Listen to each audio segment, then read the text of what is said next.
हरे कृष्णा। ओम नमः शिवाय। कल हमने कथा में बात करी थी कि किस प्रकार से आड़ी जो है, अंधक पुत्र आड़ी, वो महादेव से प्रशिक्षण प्राप्त करने हेतु तत्पर है। वो महादेव से मिलता भी है, महादेव का आवाहन करके। और महादेव उसे यही कहते हैं कि तुम अभी कैलाश नहीं आ सकते, क्योंकि तुम में अभी कैलाश में रहने योग्य गुण नहीं हैं।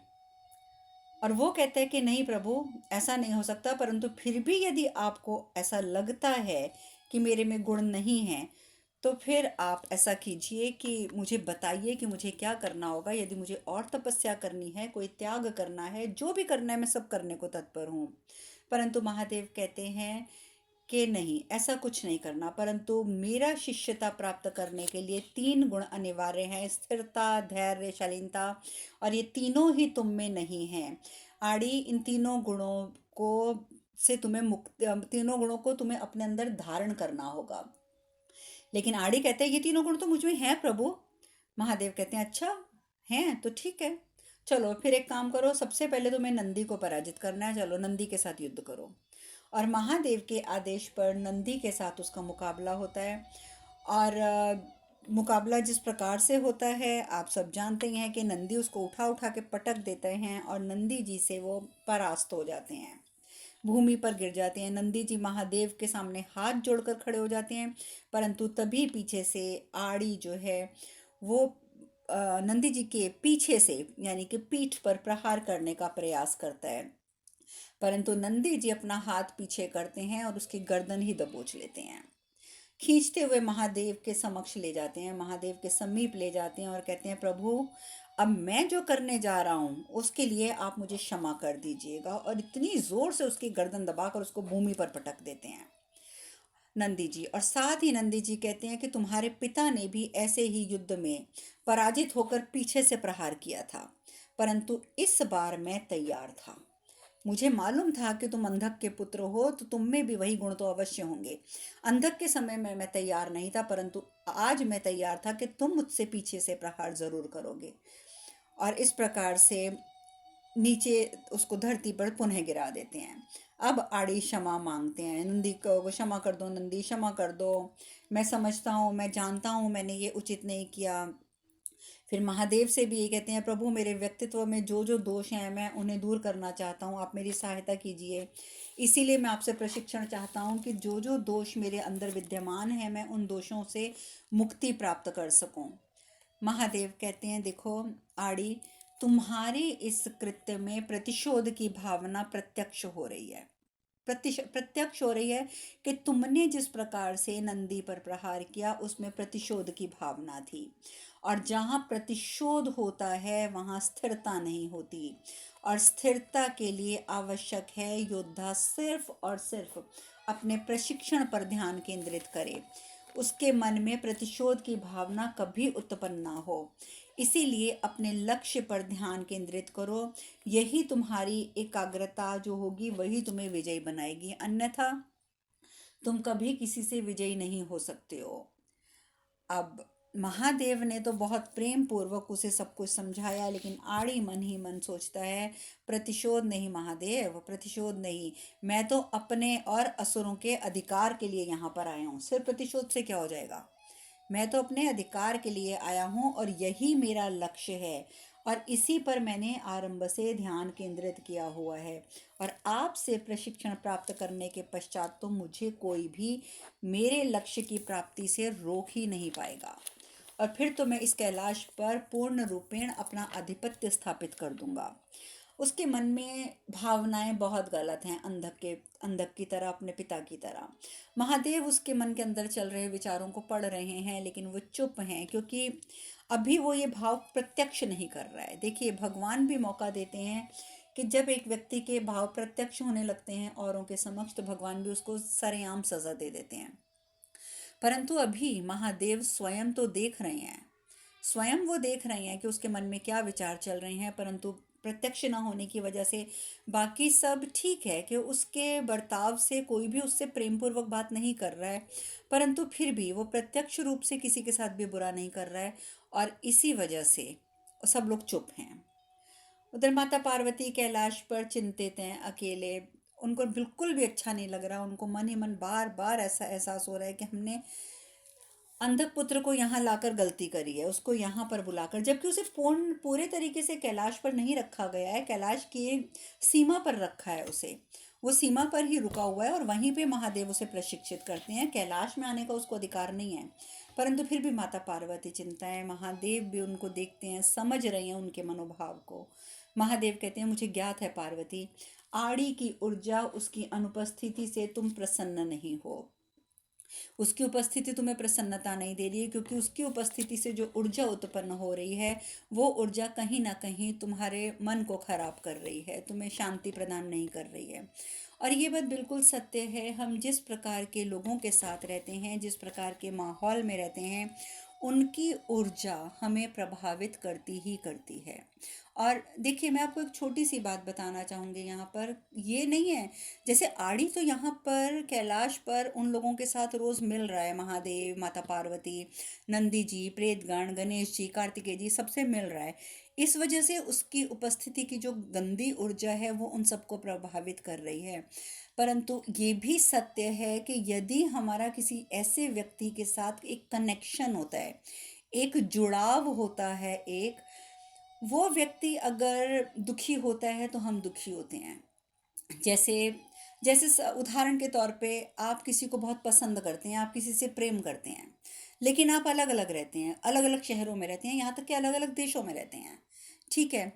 लेकिन यदि आपका जो उसके साथ जुड़ाव है, लगाव है, वो बहुत प्रेम का, विश्वास का और अपनत्व का है, तो जैसे ही वो दूसरे देश में रहने वाला व्यक्ति भी परेशान होगा, तो उसकी परेशानी उसके कहे बिना स्वतः आपके ऊपर असर डालना शुरू कर देगी।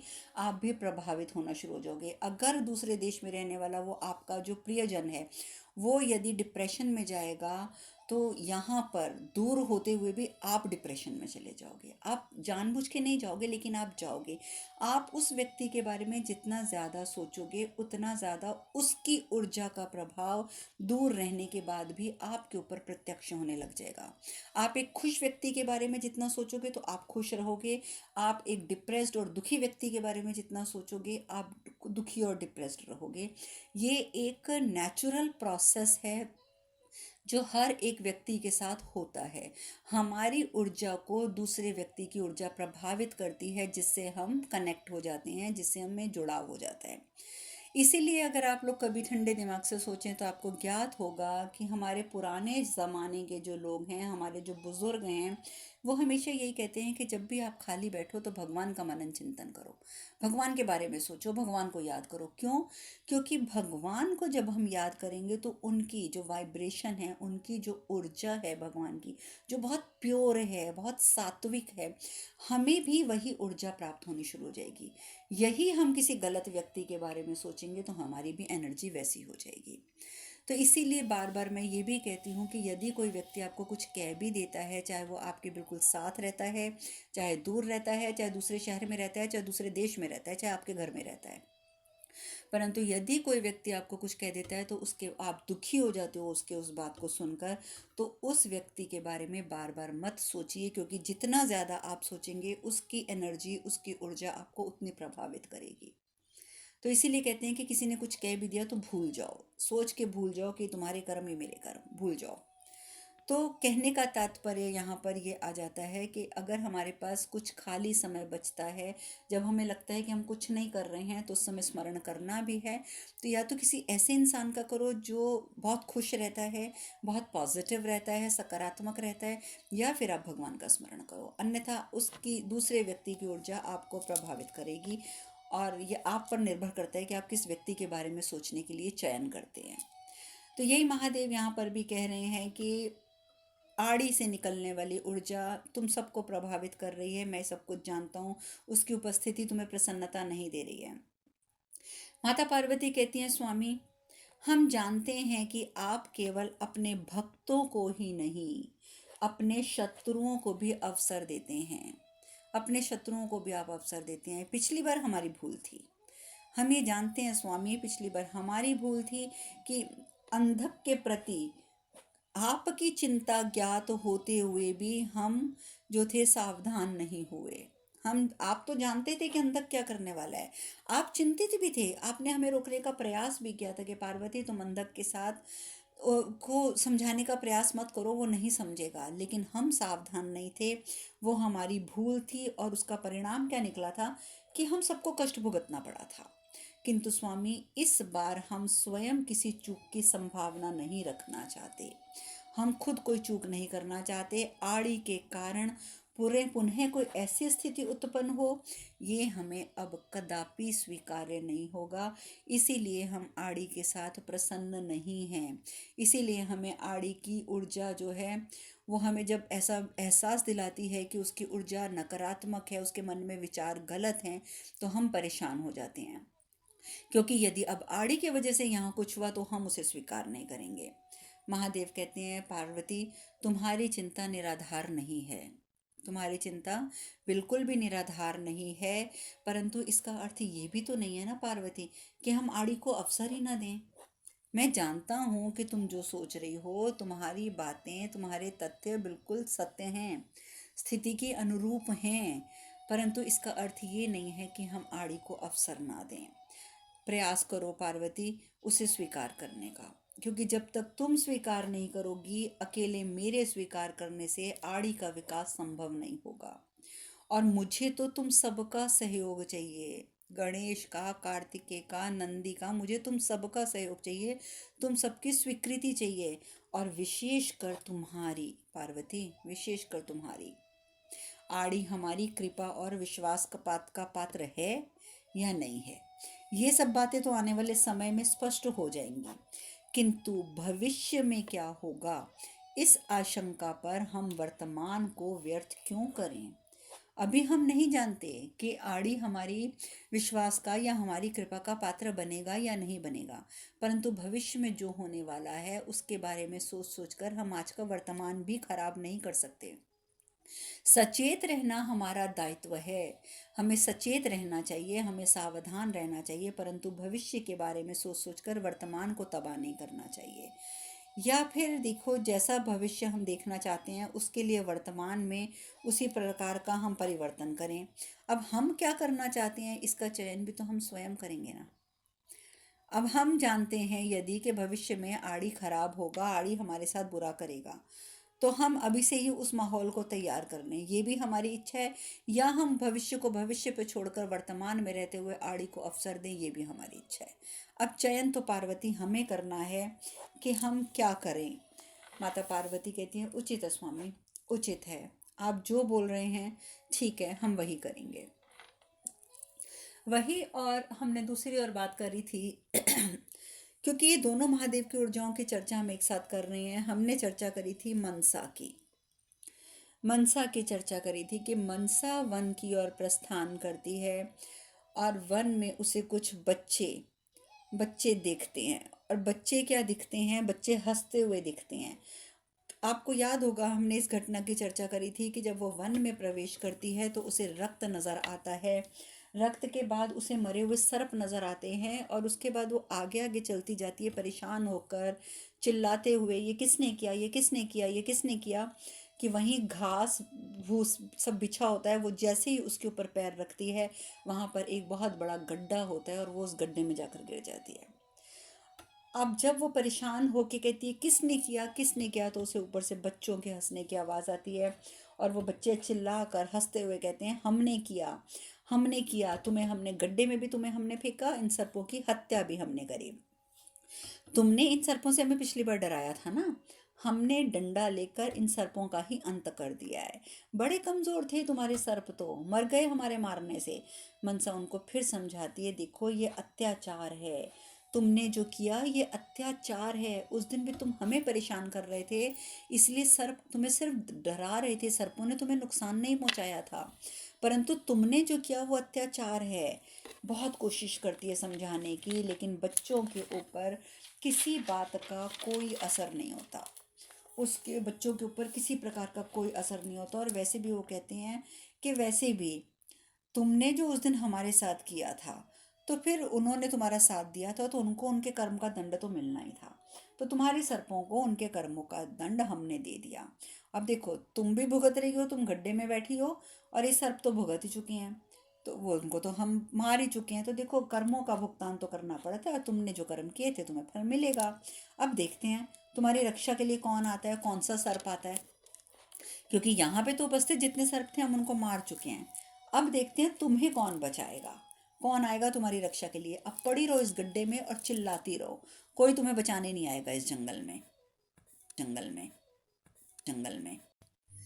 गड्ढे में खड़े खड़े मनसा फिर एक बार कहती है, देखो मेरे क्रोध को पुनः जागृत मत करो, मुझे विवश मत करो कि मेरा क्रोध जागृत हो जाए, ऐसा कुछ मत करो। मैंने अपने पिताजी को वचन दिया है कि मैं शांत रहूंगी, मेरा वचन भंग मत होने दो।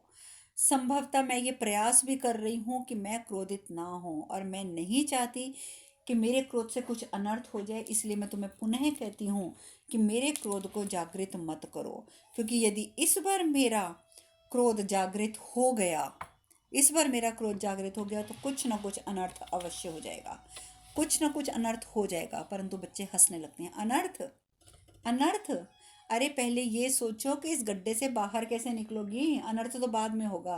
अब तो जो अनर्थ होना है वो तुम्हारे साथ होगा, इस गड्ढे में तुम्हारे साथ होगा, हमारे साथ नहीं। हम तो जा रहे हैं, हम तो जा रहे हैं। और वो उस जोर जोर से हंसने लगते हैं, लेकिन उनकी हंसी की आवाज़ से अंततः मनसा अपने ऊपर नियंत्रण नहीं रख पाती और वो क्रोधित होना शुरू हो जाती है। और जैसे ही वो क्रोधित होती है, उसके शरीर से ऊर्जा प्रवाहित होने लगती है। उस ऊर्जा को देख के बच्चे घबरा जाते हैं, बच्चे घबरा जाते हैं कि ये कैसे, शरीर से तो फिर वही ऊर्जा निकल रही है। लेकिन सब के सब जब घबरा रहे होते हैं तो डर जाते हैं। सब बच्चे कहते हैं डर के, नहीं नहीं नहीं नहीं, अपनी ऊर्जा को शांत कर लो, हमें क्षमा कर दो, हमें क्षमा कर दो, अपनी ऊर्जा को रोको। लेकिन तभी एक लड़का कहता है, डरो मत, ये जो तुम देख रहे हो ना, ये इसकी शक्तियां नहीं है, ये तो इसको किसी प्रकार का रोग है, रोग। देखो तो सही, स्वयं इसके चेहरे पे कितनी पीड़ा के भाव हैं, देखो ये कितनी पीड़ित प्रतीत हो रही है। और देखो, देखो देखो, ये इसका तो क्रोध जो है कैसा है। लेकिन उनके देखते देखते मनसा अपनी ऊर्जा से उस गड्ढे से उड़ते हुए बाहर निकल आती है। अब वो बाहर निकल आती है, ये बात देखकर अब वो परेशान हो जाते हैं बच्चे, और अधिकतर बच्चे भाग जाते हैं। लेकिन एक लड़का है, वो नहीं भागता, वो उल्टा उसका हाथ पकड़ लेता है और उसको गोल गोल घुमाने लगता है कि तुम तो इस समय बहुत पीड़ा में हो, और तुम्हें पीड़ित देखकर मुझे बहुत आनंद आ रहा है, ये है वो है, बहुत उल्टा सीधा बोलता है। मनसा उसे फिर कहती है कि मुझे जाने दो, मुझे जाने दो, अन्यथा परिणाम तुम्हारे लिए विनाशकारी होगा, मुझे जाने दो। परंतु वो बच्चा नहीं मानता, नहीं मानता। तभी मनसा की ऊर्जा का प्रभाव उस बालक के ऊपर पड़ने लगता है, और उस बच्चे की, जैसे उसके अंदर से जो हरे से रंग की ऊर्जा हर समय निकलती है, वो ऊर्जा उस लड़के की शरीर में प्रवाहित शुरू होने लगती है। और उसकी पूरी बाजू जो है, जिस हाथ से उसने पकड़ा होता है मनसा को, वो पूरा बाजू उसकी हरे रंग की हो जाती है, और वो ऊर्जा पूरे उसके शरीर पर प्रवाहित होने लग जाती है, अचेत हो जाता है, उसके मुंह से झाग निकलने लगती है। ये सब देखकर सारे बच्चे जो दूर खड़े होकर वो देख भी रहे थे, वो सब तो और जोर से भाग जाते हैं। मनसा चिल्लाती रह जाती है, रुको रुको रुको, इसे सहायता की आवश्यकता है, कोई है, इसे वैद्य के पास लेके जाना होगा, रुको, इसे वैद्य के पास ले जाना होगा, कुछ कोई तो रुको, सुनो तो सही। लेकिन कोई नहीं रुकता, सब बच्चे उस बच्चे को छोड़कर भाग जाते हैं। मनसा अब अकेले क्या करे, भागती है आश्रम की ओर जोर जोर से, पिताजी पिताजी, मैंने उसकी हत्या नहीं करी है, पिताजी मैंने उसकी हत्या नहीं करी है, मैंने तो उसे कहा था कि मेरा हाथ छोड़ दे, मैंने कहा था कि मुझे क्रोध ना दिलाए, परंतु उसने तो मेरी बात ही नहीं सुनी, मैंने कुछ नहीं किया, उसने मेरा हाथ पकड़ा हुआ था, मैं नहीं जानती वो लड़का कैसे मर गया। और तो तब तक देर हो जाती है। वो सोचते हैं ऋषि हलाहल कि क्या करूं मैं। वो अपनी पुत्री को शांत कराते हैं, पुत्री तुम शांत हो जाओ, मैं जानता हूँ, मैं जानता हूँ कि तुमने कुछ नहीं किया है, मैं जानता हूँ। लेकिन तब तक लोग उस मृत बालक को उठा के आ जाते हैं, बाकी बच्चे भी साथ होते हैं। अब लोग आके चिल्लाने लगते हैं कि निकलो बाहर, निकलो बाहर, देखो तुम्हारी उस दुष्ट कन्या ने मेरे बच्चे की जान ले ली, ये है वो है। मनसा रोती रहती है, मेरा विश्वास कीजिए पिताजी, मैंने कुछ नहीं किया। हलाहल कहते हैं, मनसा मैंने कहा ना, मैं जानता हूँ तुमने कुछ नहीं किया, तुम चिंता मत करो, मैं इनसे बात करता हूँ। तब तक तुम ओम नमः शिवाय का यहाँ बैठकर जाप करो। वो कहती नहीं पिताजी नहीं, मैं यहाँ बैठकर जाप नहीं कर सकती, क्योंकि जो कुछ हुआ है वो मेरे कारण हुआ है, मुझे इसका सामना करना होगा। हलाहल कहते हैं मैंने कहा ना पुत्री, चिंता मत करो, तुम जाप करो, जब तक मैं ना कहूँ तुम बाहर नहीं निकलोगी। मेरे महादेव मेरा अहित नहीं होने देंगे, तुम यहीं रहो और मेरा इंतज़ार करो। उसको घर के अंदर बंद कर देते हैं। स्वयं ऋषि हलाहल बाहर चले जाते हैं गांव वालों से वार्ता करने के लिए। तब तक वासुकी भागता हुआ कैलाश पहुंच जाते हैं। वासुकी पहुंच के कहते हैं प्रभु, मेरी बहन की मुझे बहुत चिंता हो रही है, क्योंकि अब उसकी ऊर्जा लोगों को प्रभावित करने लग गई है। इसका उपाय क्या है प्रभु, इसका उपाय क्या है, आप ही बताइए, मुझे कुछ समझ नहीं आ रहा है, इसका उपाय क्या है। लेकिन महादेव कहते हैं, महादेव शांत होकर ये बात सुनते हैं। महादेव शांत होकर बात सुनते हैं। महादेव कहते हैं कि तुम्हें चिंता करने की आवश्यकता नहीं है, क्योंकि अब जो कुछ हो रहा है ना वो होने दो, वो होना निश्चित है, वो होना तय है। इसलिए वासुकी तुम्हें चिंता करने की आवश्यकता नहीं है। वासुकी कहते हैं परंतु महादेव ये कैसे संभव है, अगर लोग उससे प्रभावित होंगे तो क्या होगा, आप मुझे बता दीजिए, क्या ये मेरी भूल है।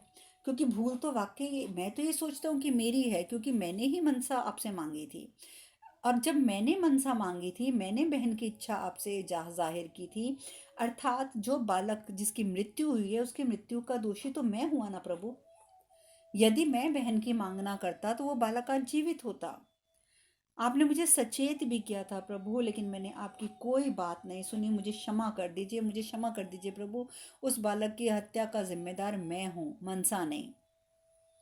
महादेव शांत कराते हैं वासुकी को, शांत कराते हैं कि वासुकी शांत हो जाओ, शांत हो जाओ।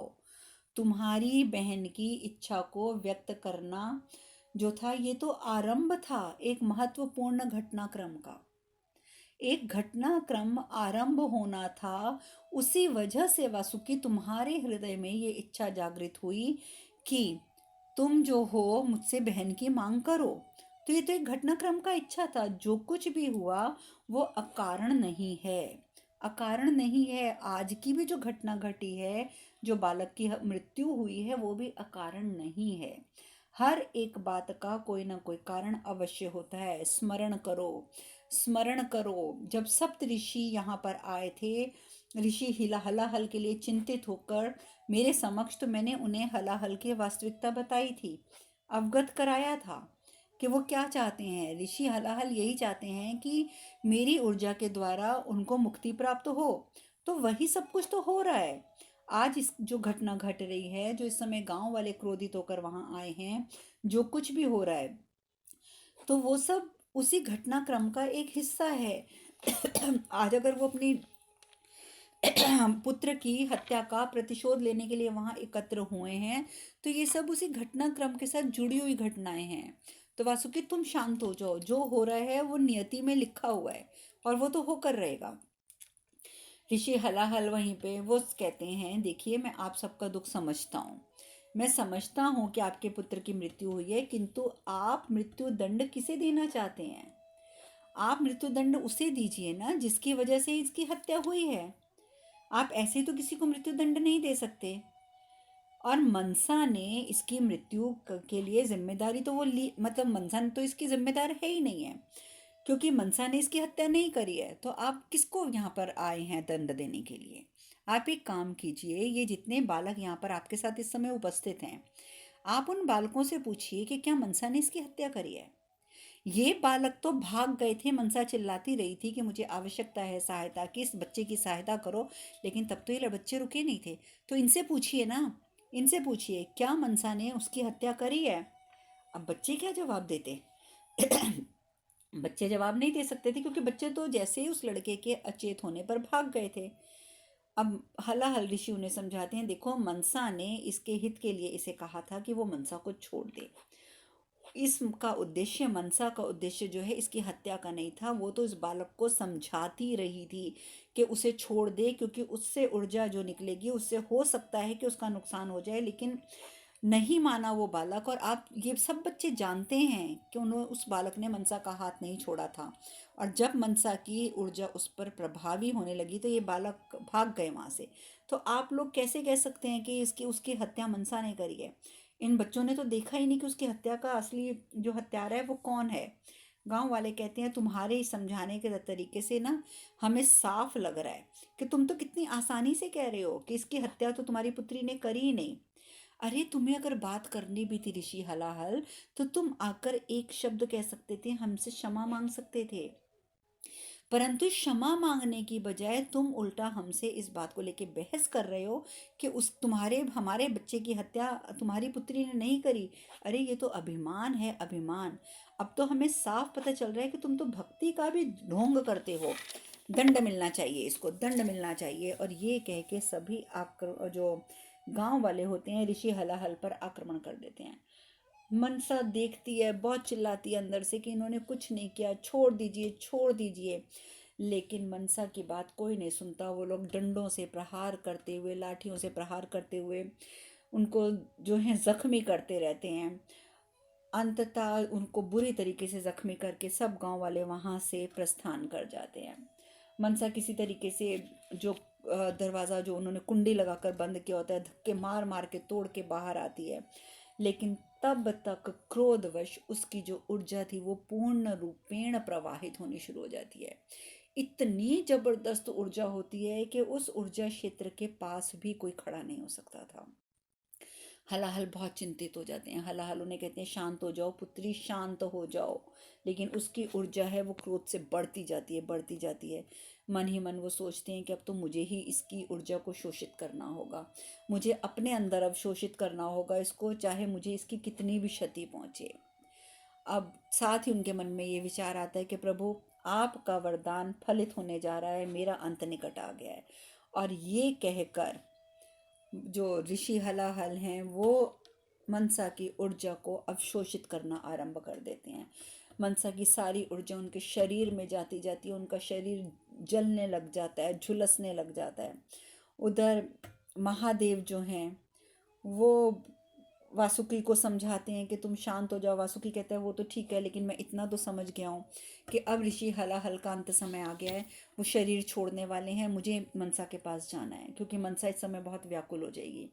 महादेव कहते हैं लेकिन वासुकी इस समय मनसा बहुत अस्थिर है, यदि तुम उसके पास गए भी तो वो तुम्हारी बात नहीं सुनेगी।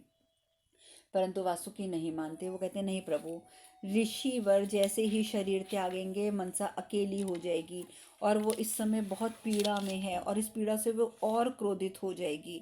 इसीलिए मैं आपसे कहता हूँ कि मुझे अनुमति दे दीजिए, मुझे अनुमति दे दीजिए प्रभु। मैं अपनी बहन को अकेले नहीं छोड़ सकता, मैं उसे अकेले नहीं छोड़ सकता, आप मुझे अनुमति प्रदान कीजिए। महादेव अंततः अनुमति दे देते हैं। उधर मनसा की ऊर्जा को सोखते सोखते सोखते सोखते ऋषि हलाहल का शरीर पूर्ण रूप से जलने लग जाता है। उसकी ऊर्जा तो शांत हो जाती है परंतु उनके प्राण निकलने को तैयार हो जाते हैं। अब ऋषि हलाहल कहते हैं कि पुत्री मेरा अंत समय आ गया है। मैंने तुम्हें कहा था ना कि ये जीवन है, जब जीवन मिलता है तो जीवन का अंत भी निश्चित होता है। अब मेरा अंत समय है, अंत समय में मैं अपने प्रभु के दर्शन करना चाहता हूँ। तुम जल्दी से अंदर जाओ और मेरा शिवलिंग उठा लाओ। मनसा क्रोधित हो जाती है, मैं शिवलिंग लेकर नहीं आऊंगी। आपने आजीवन जिसकी पूजा आराधना की, आप जिसकी हर समय जिनके विचारों में खोए रहते थे, जिनकी पूजा में खोए रहते थे, आप पर आज जब संकट आया तो वो आपकी रक्षा करने नहीं आए। वो रक्षा करने नहीं आए, नहीं आए ना, तो फिर क्यों क्यों उनका स्मरण करना चाहते हैं आप? अभी भी आप उनका स्मरण करना चाहते हैं। हलाल कहते हैं देखो, मैंने तुम्हें कहा ना कि मैं दर्शन करना चाहता हूँ, इसीलिए तुम जाओ और जाकर मेरा शिवलिंग लेकर आओ। मनसा क्रोधित होती है, कहती है मैं शिवलिंग नहीं लाऊंगी। हलाहल फिर समझाते हैं ऋषि हलाल देखो, स्वयं को जानो मनसा, स्वयं को समझो, स्वयं को समझो। तुम्हारे जीवन का उद्देश्य ये नहीं है, क्रोध तुम्हारे जीवन का उद्देश्य नहीं है। स्वयं को समझो मनसा, स्वयं का साक्षात्कार करो। और मैं भी तुम्हें आशीर्वाद देता हूँ कि तुम्हें सत्य से साक्षात्कार बहुत जल्दी होगा, अवश्य होगा। जाओ भीतर जाओ, शिवलिंग लाओ। क्या मेरी अंतिम इच्छा पूर्ण नहीं करोगी? ये बात सुनते ही अब जो मनसा होती है वो शिवलिंग लेने के लिए दौड़ पड़ती है, क्योंकि उन्होंने जब कहा कि मेरी अंतिम इच्छा पूर्ण करो, तब तक वासुकी भी उपस्थित हो जाते हैं आश्रम के दरवाजे पे खड़े, वो भी सब देख रहे हैं। जब तक मनसा शिवलिंग लेने आश्रम के अंदर जाती है, वो कहते हैं हे महादेव, हे मेरे प्रभु, मुझे एक बार दर्शन दे दीजिए, मुझे सभी कामनाओं से मुक्ति मिल जाएगी, मुझे एक बार आकर दर्शन दे दीजिए, मेरे अंत समय में दर्शन दे दीजिए। और अंततः महादेव दर्शन देने के लिए वहाँ उपस्थित होते हैं और दर्शन प्राप्त करके हाथ जोड़कर और ऋषि हलाहल अपने प्राणों का त्याग करते हैं। वो तो प्राणों का त्याग करते हैं। मनसा उसी समय शिवलिंग लेके जब तक बाहर आती है तब तक देखती है कि मेरे पिता तो कहीं और हाथ जोड़कर और प्रणाम करते हुए अपने शरीर का त्याग कर रहे हैं। मनसा वहीं शिवलिंग को रख देती है और बहुत अनियंत्रित हो जाती है, बहुत अनियंत्रित हो जाती है। अब आगे क्या होता है ये चर्चा हम कल करेंगे। आज हम कथा में यहीं विश्राम लेंगे। हरे कृष्ण कृष्ण कृष्ण हरे हरे, हरे राम राम राम हरे हरे। आप सब खुश रहें, सुखी रहें, स्वस्थ रहें। हरे कृष्णा। ओम नमः शिवाय, ओम नमः शिवाय, ओम नमः शिवाय, ओम नमः शिवाय, ओम नमः शिवाय।